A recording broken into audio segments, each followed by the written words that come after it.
And we're live. Hi everyone, welcome to another Fplhintslive deadline stream. A shorter one than usual due to the quick turnaround time. As always, I will review the game week that's gone and preview the game week that's ahead. Without further ado, let's get started. So, yeah, look, there's no spin here. Game week 11 wasn't great for me. I had 2 free transfers at hand, and with the information that I had, and also knowing that I was going to wildcard in blank game week 12, I decided to go for slightly riskier transfers. One of them paid off, and unfortunately, the other one didn't pay off, as you'll soon discover. So, yeah, 2 points below the average, and my rank fell back by 74k. I was really hoping to use game week 11 as a platform, especially considering the fact that I didn't have to take a hit either. So, yeah, it's now a case of going all in for blank game week 12. So, yeah, going straight to the points. Edison in goal with Cancelo with the double up. It was a big risk, if I'm being perfectly frank, going for that. I had Danny Ward as my sub 1 goalkeeper. I probably, with hindsight, could have started him as well, but I kind of felt that with Leicester's not so great clean sheet record and also facing off against Zaha, I thought there would have been at least a goal against them in that match. So I thought it probably would have been almost the same number of points in terms of the goalies. But, Ward comfortably outscored Edison in game week 11. And of course, with Mohamed Salah scoring on Sunday, I had a double clean sheet wipeout. And of course, I've got Mohamed Salah in my squad as well. And initially, I cheered that goal because I thought, well, Mohamed Salah's EO is so low, I'm going to benefit massively from it. But in the end, unfortunately, in terms of the points that were lost because of the clean sheets and the fact that Mohamed Salah didn't get any bonus points, I was worse off. And I think that in terms of like the rank difference, I would have almost been close to a green arrow there. So yeah, it is what it is. But on the plus side, I'm glad I've got Mohamed Salah going into blank game week 12. And yeah, just coming back on the defense, I decided to risk it with double Spurs in the defense. Wanted Son, but I couldn't get him due to other fires in the team. And I wanted Kane as well, but again, that would basically mean selling Salah or Haaland. And I basically missed the Kane train. I could have got him a lot earlier, but then when my mistake was that when Salah was blanking initially, I kind of thought, I'll stick with him. Even though I stopped captaining Salah very early on, I recognised that he wasn't the best FPL captain. I've got captaincy pretty much right in terms from an EO perspective, but I hung on to him for too long. And the fact that I had Salah over Kane, and then with the extra money, I could have spread those funds elsewhere. But hey, it is what it is, and we move on. Coming on to the midfield, again, started Andreas because we weren't sure about the Mitrovic situation. It wasn't very clear, and I kind of feel that the Fulham social media account trolled us afterwards as well with the CC official FPL message on Saturday afternoon. But yeah, look, he's ticking along with 5 points. That's probably the most you could ask for a 4.5 midfielder. In fact, anything above 2 points is a massive bonus from my perspective.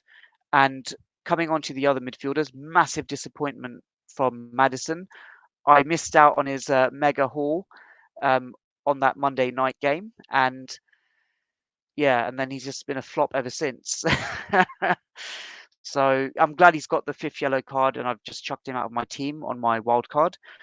Yeah, Mohamed Salah, as I've mentioned, 8 points. But if you just drill into the points that he's accumulated this season, he's just not been on par. And the fact he's got 8 points now against Man City, fair play to him. But then he's getting a blank every other game. It's not really been that fantastic. Newcastle game, 10 points. I completely forgot about that. Everton blank in the Merseyside derby. Then what, a measly assist against Brighton. And then with Arsenal, he's got a really fantastic goal involvement record against Arsenal. Got subbed off early, didn't contribute really to that match. And then, yeah, just I kind of feel that the goal against City was random. I was fortunate enough to watch, I'd say, most of that match, especially the second half. And yeah, you could say City were unlucky not to score, but I was surprised that City didn't score with that makeshift defence. That's what surprised me. You got Milner in there, you got Gomez in there, a lot of key players that were injured for them. I like for those that tuned into my predictions last week, I had it down as a Man City win, not a question of if, but by how many, and I got that completely wrong. So maybe this is um, a positive turn for Liverpool after the mixed start they've had to the season so far. And then if I just shift my screen, come back to my team. Martinelli 3 points. I was actually playing a game of football on Sunday afternoon, so I'm I kind of missed out on these blanks for Martinelli and Jesus against Leeds, and I'm no longer on this Arsenal double up now because of my wild card. And yes, Scamacca, I kind of feel I've just been scammed by him, to be perfectly frank with you. I yeah, I was in a situation where I could have easily have got Ivan Toney in. I thought Ivan Toney, yeah, he's not getting consistent returns, but he seems to get like a big haul every now and then. In my view, he was like out of form, like because I think that his last um, home fantasy return was actually the hat trick against Leeds, if I'm not mistaken, which was quite some time back. So I just thought it's Brighton as well.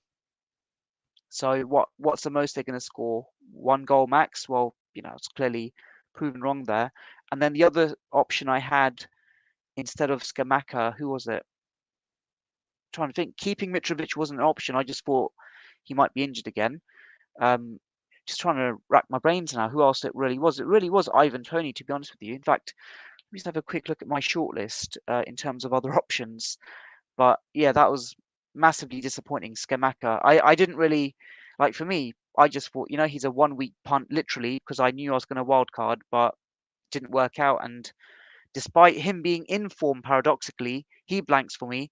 And Toney not having got returns in his recent home games, he ultimately blanks. And then obviously Haaland with captaincy blank there. We all blank with him. Doesn't really matter. And then yeah, disappointingly, like I mentioned, Danny Ward on the bench. But in all likelihood, if there was a match that I was going to start Danny Ward over Ederson, maybe it was the Liverpool game. But then I just thought there was parity there in terms of the opposition. Yeah, coming onto the bench, Emerson and De Silva lost on the bench, but I was never going to start them due to their managed minutes. I think Trippier was the most disappointing one because in an initial iteration, I had Trippier as a starter, but then because I got Doherty in, I obviously then didn't need Trippier as a starter. But so in some ways, the Trippier points on the bench, you could say. I mean, who else would there have been? I probably wouldn't have benched maybe Andreas, but then, yeah, I mean, yeah, the Trippier points, I've not really lost much. There's not really anyone else I would have benched in this team. So, yeah, overall for me, it was a massive disappointment. Game week 11. I'm going to come on to my game week history as well. It's something that I do not like to amplify when I'm on a bad run. But look, here we go. It kind of completely went pear-shaped for me after those postponements, sorry, in game week 7, and I never recovered. Well, I don't say I never recovered, but I've kind of been on a bad run, so to speak, since then. So yeah, I was kind of hoping. Yeah, the game week 8, I sold to Saliba the week before, and I had no other players who would have delivered. Back four. Game week 10, made some ground back up, and then yeah, game week 11, the double clean sheet wipeout didn't help. So I'm going to share a poll actually because I did a poll. I think it was on the weekend where I basically said, what were people going to do during blank game week 12? And in fact, before I've mentioned polls actually, I'm also going to share another item in the chat as well. If you just give me one moment. For those that are in the chat, can you hear me as well? Just I'm assuming you can because of the comments I'm seeing in the chat. So I know that in the past when I've done a dual stream with spaces, I've forgotten to turn my mic on, or I've got one of the other tech issues wrong. So yeah, I'm assuming you can hear me. Otherwise, you would have said that my mic is off. So I'm going to load up a poll in a moment. Just give me a quick second. But yeah, look, I've not had a back-to-back green arrow since game week 5 when I was just outside of 100k. So for me, I need to take some significant risks, and I'm not going to click on pick team to show you my wildcard team. I don't reveal that in full before the deadline. I'll give hints as to who I'm potentially going for, but it's a very aggressive team. I'm literally attacking game week 12, blank game week 12. I really have to because I missed out on the early wild card that many did during game week 7 and game week 8. So I need to take risks. Now, for the way I play, I've mentioned before, I like to have a safety first approach and progressively take more risks. And I probably wouldn't have taken and to be fair, I'm looking back the previous 2 seasons, I was in a very fortunate position where I was like top 20k very early on. So my risk taking was very minimal. And it's interesting. I've not even taken a hit at all this season. And I may not even take a hit during the first half of the season, actually, looking at the way I potentially will set up my team. So I've got to really work out the upside players who are going to be viable for me and just lump on them and hope for the best. And apart from that, just look for the value players. I kind of feel that I've missed out on so many value players as well. In fact, if I just gonna just waffle on for a moment quickly. I'm gonna post this. No, that's not the right link. There we go. Just do a quick.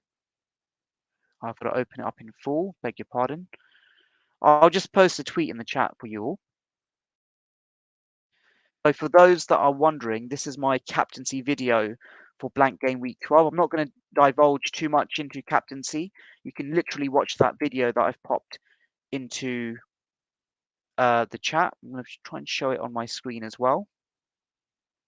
But yeah, like if you want to know who I want to be very careful. I don't want to say that Mohamed Salah is the EO captain for blank game week 12. I believe that from the numbers that I've crunched, he will be a popular captain in certain ranked tiers, but not necessarily like the clear-cut standout captain in all ranked tiers.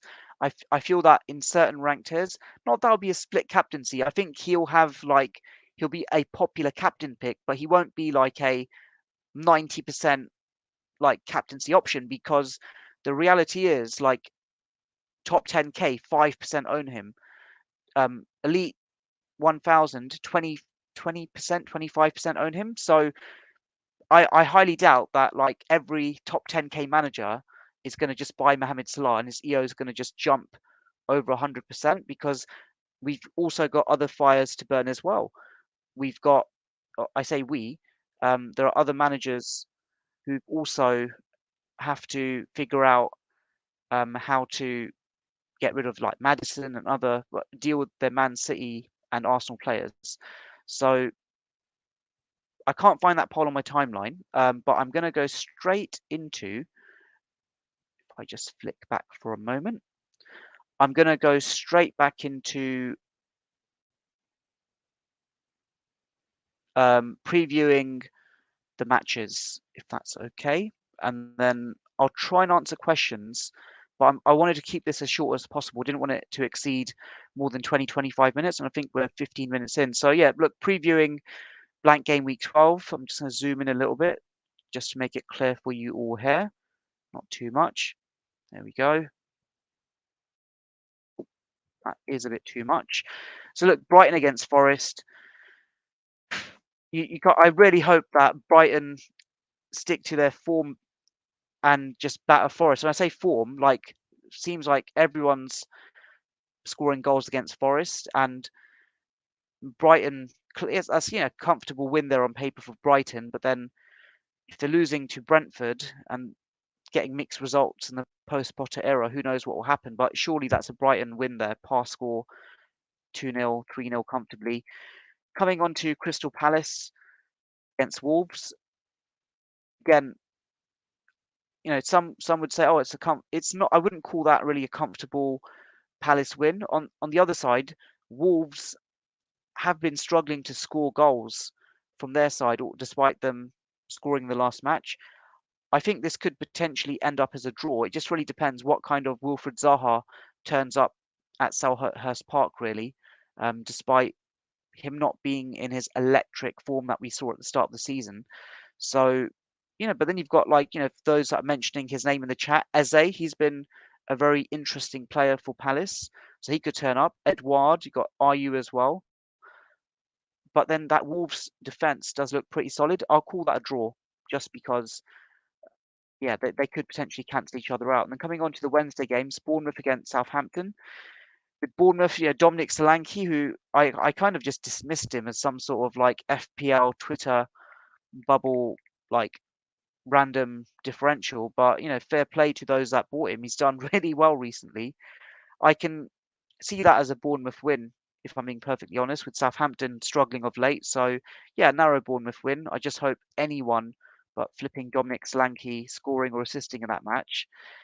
Coming on to Brentford against Chelsea. Yeah, with that one, like which Ivan Toney's going to turn up? Is it going to be the one that bangs in a haul, or will it be the one who blanks? And as for Chelsea, they did a fair bit of rotation and managed minutes. I'm not sure if it was tactical. I didn't watch the match on Sunday, but I've got no doubt that they'll have some fresh legs for that match. I'll call that a narrow Chelsea win. Liverpool against West Ham.